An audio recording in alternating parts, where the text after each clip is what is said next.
Hebreus 11. Ora, a fé é o firme fundamento das coisas que se esperam e a prova das coisas que se não veem, porque por ela os antigos alcançaram testemunho. Pela fé entendemos que os mundos pela palavra de Deus foram criados, de maneira que aquilo que se vê não foi feito do que é aparente. Pela fé, Abel ofereceu a Deus maior sacrifício do que Caim, pelo qual alcançou testemunho de que era justo, dando Deus testemunho de seus dons, e por ela, depois de morto, ainda fala. Pela fé, Enoque foi transladado para não ver a morte, e não foi achado, porque Deus o transladara. Visto como antes da sua transladação alcançou o testemunho de que agradara a Deus. Ora, sem fé é impossível agradar-lhe, porque é necessário que aquele que se aproxima de Deus creia que ele existe e é galardoador dos que o buscam.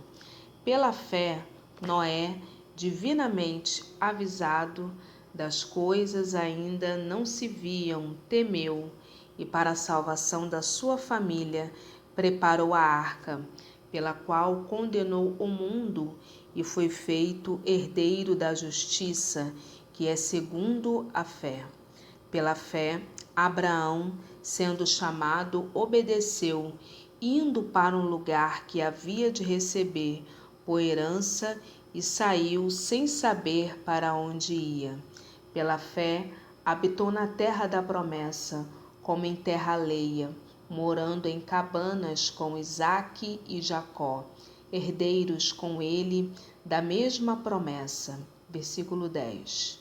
Porque esperava a cidade que tem fundamentos, da qual o artífice e construtor é Deus. Pela fé também a mesma Sara recebeu a virtude de conceber e deu à luz já fora da idade, porquanto teve por fiel aquele que lhe tinha prometido. Pelo que também de um, e esse já amortecido, descenderam tantos, em multidão, como as estrelas do céu, e como a areia inumerável que está na praia do mar. Todos estes morreram na fé, sem terem recebido as promessas, mas vendo-as de longe e crendo nelas, abraçando-as, confessaram que eram estrangeiros e peregrinos na terra. Porque os que isso dizem claramente mostram que buscam uma pátria. E se, na verdade, se lembrassem daquela de onde haviam saído, teriam oportunidade de tornar.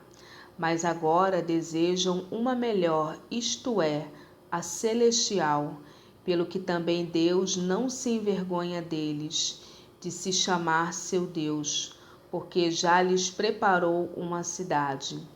Pela fé ofereceu Abraão a Isaque, quando foi provado, sim, aquele que recebera as promessas ofereceu o seu unigênito, sendo-lhe dito: em Isaque será chamada a tua descendência. Considerou que Deus era poderoso para até dos mortos o ressuscitar, e daí também, em figura, ele o recobrou. Pela fé, Isaque abençoou Jacó e Esaú, no tocante às coisas futuras. Pela fé, Jacó, próximo da morte, abençoou cada um de seus filhos de José e o adorou encostado à ponta do seu bordão. Pela fé, José, próximo da morte, fez menção da saída dos filhos de Israel e deu ordem acerca dos seus ossos. Pela fé, Moisés, já nascido, foi escondido 3 meses por seus pais, porque viram que era um menino formoso e não temeram o mandamento do rei. Pela fé, Moisés, sendo já grande, recusou ser chamado filho da filha de Faraó, e escolhendo antes ser maltratado com o povo de Deus do que por um pouco de tempo ter o gozo do pecado, tendo por maiores riquezas o vitupério de Cristo, de que os tesouros do Egito, porque tinha em vista a recompensa. Pela fé, deixou o Egito, não temendo a ira do rei, porque ficou firme, como vendo o invisível. Pela fé, celebrou a Páscoa e a aspersão do sangue, para que o destruidor dos primogênitos não lhes tocasse. Pela fé, passaram o mar vermelho, como por terra seca, o que, intentando os egípcios, se afogaram. Pela fé, caíram os muros de Jericó, sendo rodeados durante 7 dias. Pela fé, Raabe, a meretriz, não pereceu com os incrédulos, acolhendo em paz os espias. E que mais direi? Faltar-me-ia o tempo contando de Gideão, e de Baraque, e de Sansão, e de Jefté, e de Davi, e de Samuel, e dos profetas, os quais, pela fé, venceram reinos, praticaram justiça, alcançaram promessas, fecharam as bocas dos leões, apagaram a força do fogo, escaparam do fio da espada, da fraqueza tiraram forças, na batalha se esforçaram, puseram em fugida os exércitos dos estranhos. As mulheres receberam, pela ressurreição, os seus mortos. Uns foram torturados, não aceitando o seu livramento, para alcançarem uma melhor ressurreição. E outros experimentaram escárnios e açoites e até cadeias e prisões. Foram apedrejados, cerrados, tentados, mortos a fio de espada. Andaram vestidos de peles de ovelha e de cabras, desamparados, aflitos e maltratados. Homens dos quais o mundo não era digno, errantes pelo deserto e montes, e pelas covas e cavernas da terra.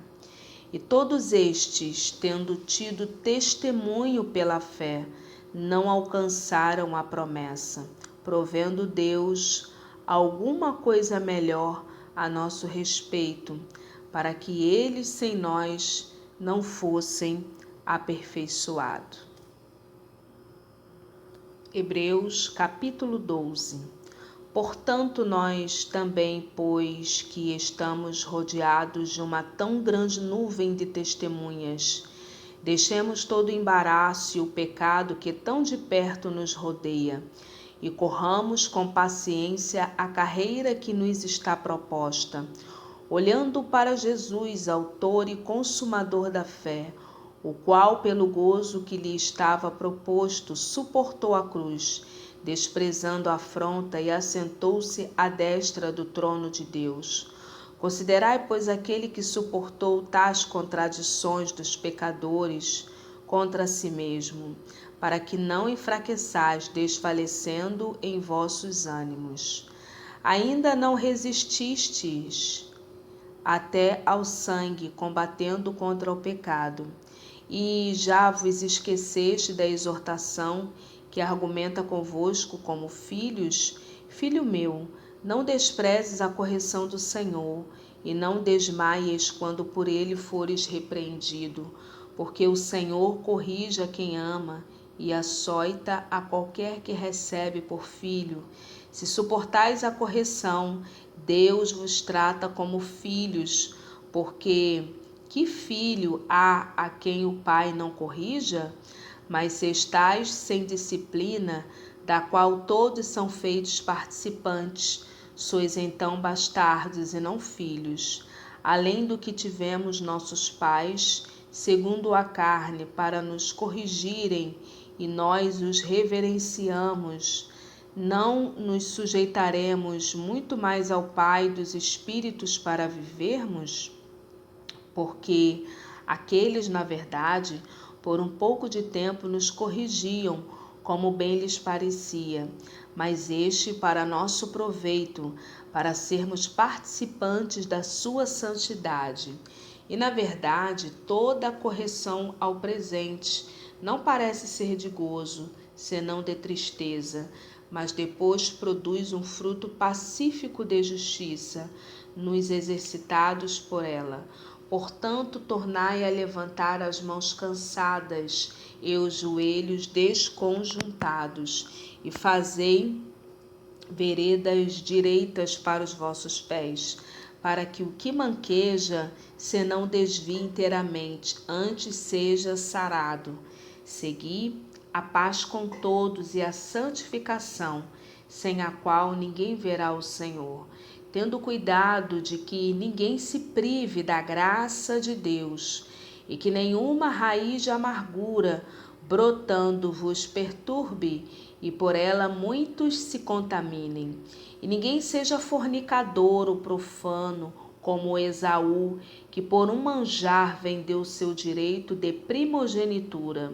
Porque bem sabeis que, querendo ele ainda depois de herdar a bênção, foi rejeitado, porque não achou lugar de arrependimento, ainda que com lágrimas o buscou.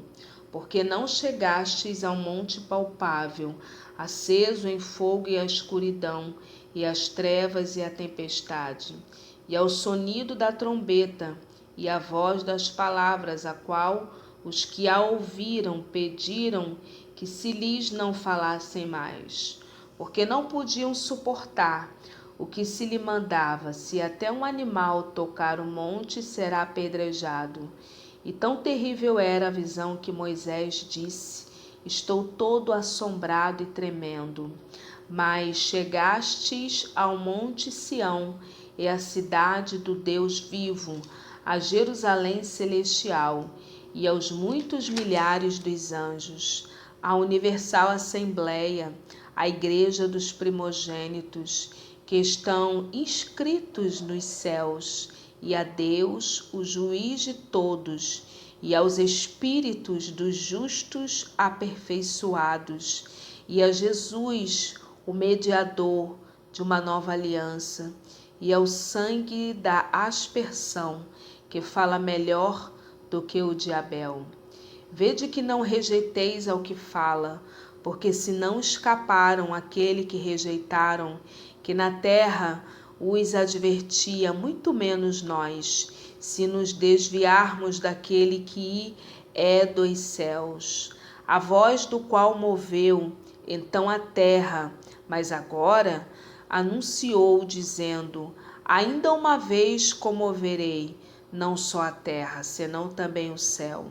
E esta palavra ainda uma vez mostra a mudança das coisas móveis como coisas feitas, para que as imóveis permaneçam, pelo que, tendo recebido um reino que não se pode ser abalado, retenhamos a graça pela qual sirvamos a Deus agradavelmente, com reverência e piedade, porque o nosso Deus é um fogo consumidor.